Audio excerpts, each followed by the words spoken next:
Hello everyone, एक बार फिर से आप सभी का एक नई वीडियो में स्वागत है। आज मैं यहाँ पर फिर से कुछ ऐसे इंग्लिश के फ्रेजेस यानी ग्रुप ऑफ वर्ड को लेके आया हूँ जिनके मदद से आप अपने इंग्लिश लिटरेचर को बहुत ही ज्यादा स्ट्रॉन्ग कर पाएंगे। तो आइए, मैं आपसे उम्मीद करूंगा कि वीडियो के एंड तक बने रहें और एक एक कॉन्सेप्ट को बड़े ही कॉन्सेंट्रेशन के साथ पढ़ें और समझें, ताकि ये सारे फ्रेजेस आपके इंग्लिश लिटरेचर, आपकी क्रिएटिव राइटिंग और आपकी कन्वर्सेशन, इन तीनों को मजबूत करने में एक बेहतरीन किरदार निभा सके। तो आइए, यहां पर जो सबसे पहला फ्रेज है, eight the risk of. Eight the risk of का मतलब होता है जोखिम में डालकर। यदि मैं ये बोलूं, या तो इस तरह की सेंटेंसेस आपने बोला होगा कि भाई बकरी ने अपनी जान जोखिम में डालकर अपने मेमने को भेड़िए से बचा लिया। तो इस तरह की सेंटेंसेस में आप एट द रिस्क ऑफ का प्रयोग कर सकते हैं। यदि मैं ये बोलूं कि रोशनी ने अपनी जान जोखिम में डालकर मेरी हिफाजत की, तो आप बोल सकते हैं Roshni protected me at the risk of her life. Roshni protected me at the risk of her life.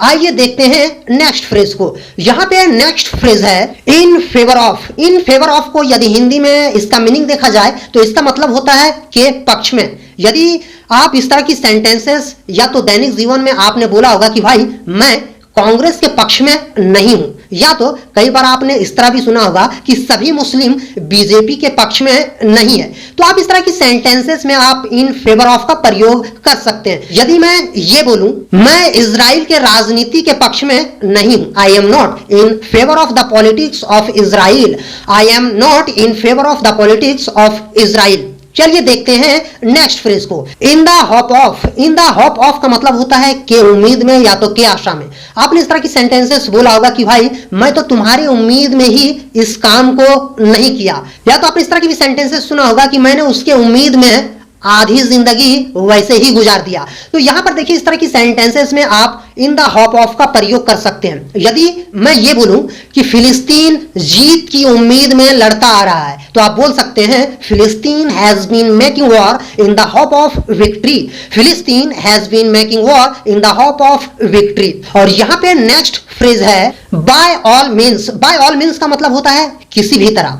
यदि इसे सेंटेंसेस में देखा जाए तो अक्सर इस तरह की सेंटेंसेस दैनिक जीवन में बोला जाता है कि किसी भी तरह 10,000 आपको 2 महीने में देने ही पड़ेंगे, या तो आपने इस तरह की भी सेंटेंसेस सुना होगा कि भाई आपको किसी भी तरह ये किताब रात भर में पढ़कर देना ही पड़ेगा। तो इस तरह की सेंटेंसेस में आप बाय ऑल मीन्स का प्रयोग बाखूबी कर सकते हैं। यदि मैं ये बोलूं कि किसी भी तरह फिलिस्तीन और इजराइल के जंग को रोक दो, तो आप बोल सकते हैं stop the war between Palestine and Israel by all means.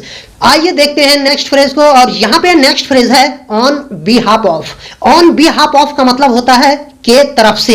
यदि मैं ये बोलूं कि भाई मैं किसी भी राजनीति के तरफ से नहीं हूं, या तो आप इस तरह की भी सेंटेंसेस सुना होगा कि भाई वे लोग उस पार्टी के तरफ से हैं, तो इस तरह की सेंटेंसेस में ऑन बिहाफ ऑफ का प्रयोग कर सकते हैं। यदि मैं ये बोलूं कि ओआईसी के तरफ से फिलिस्तीन को जरूर सहारा मिलना चाहिए, तो आप बोल सकते हैं फिलिस्तीन must get support on behalf of OIC. फिलिस्तीन must get support on behalf of OIC.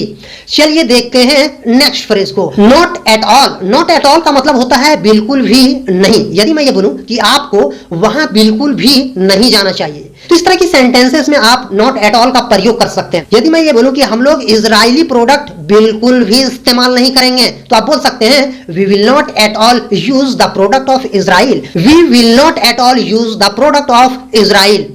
यहां पे जो लास्ट फ्रेज है, ये जो बारंबार इस्तेमाल होता है इंग्लिश लिटरेचर में, और इस फ्रेज को जो मैं जिक्र करने जा रहा हूं उसकी कॉन्सेप्ट आपके पास ऑलरेडी है, लेकिन फिर भी लिटरेचर में बहुतायत मात्रा में इस्तेमाल होता है, और इसका यूज और कॉम्पिटिटिव एग्जामिनेशन में इससे रिलेटेड क्वेश्चंस भी फ्रेम होते हैं। तो मैंने इस फ्रेज को भी यहां पे ले लिया है, और ये फ्रेज है अकॉर्डिंग टू। अकॉर्डिंग टू का मतलब होता है के अनुसार। और आपने भी, यदि आप लिटरेचर पढ़ते हैं या तो इंग्लिश से रिलेटेड कोई भी आर्टिकल या बुक्स, न्यूज़पेपर पढ़ते हैं, तो आपने देखा होगा कि ये अकॉर्डिंग टू बहुतायत मात्रा में इस्तेमाल होता है। तो यहां पर आपने इस तरह की सेंटेंसेस सुना होगा कि आपके अनुसार आपकी बताई हुई कॉन्सेप्ट गलत है, या तो आपने इस तरह की सेंटेंसेस सुना होगा कि भाई आपके अनुसार यह बताया हुआ बात बिल्कुल साबित हुआ। तो यहां पर ऐसे सेंटेंसेस में आप अकॉर्डिंग टू का प्रयोग कर सकते हैं। यदि मैं ये बोलूं कि आपके हिसाब के अनुसार मैंने आपको ज्यादा पैसे दिया, तो आप बोल सकते हैं I paid you much money according to your calculation. I paid you much money according to your calculation. मैं उम्मीद करता हूं कि ये सारे फ्रेजेज आपके लिए बेनिफिशियल है। ये सारे फ्रेजेज आपके इंग्लिश लिटरेचर को स्ट्रॉन्ग करने में एक बेहतरीन किरदार निभाएगा। तो मैं आपसे उम्मीद करूंगा कि वाकई ये वीडियो आपके लिए बेनिफिशियल है, आपके कॉन्सेप्ट को थोड़ा सा इंक्रीमेंट देगा, आपकी इंग्लिश स्पीकिंग में थोड़ा सा स्ट्रॉन्गनेस लाएगा। तो भाई वीडियो को जरूर लाइक करें और मेरे चैनल में नए हो तो चैनल को सब्सक्राइब करें, इस वीडियो को ज्यादा से ज्यादा शेयर करें ताकि इस तरह की कॉन्सेप्ट ज्यादा लोगों तक पहुंच सके। Thank you.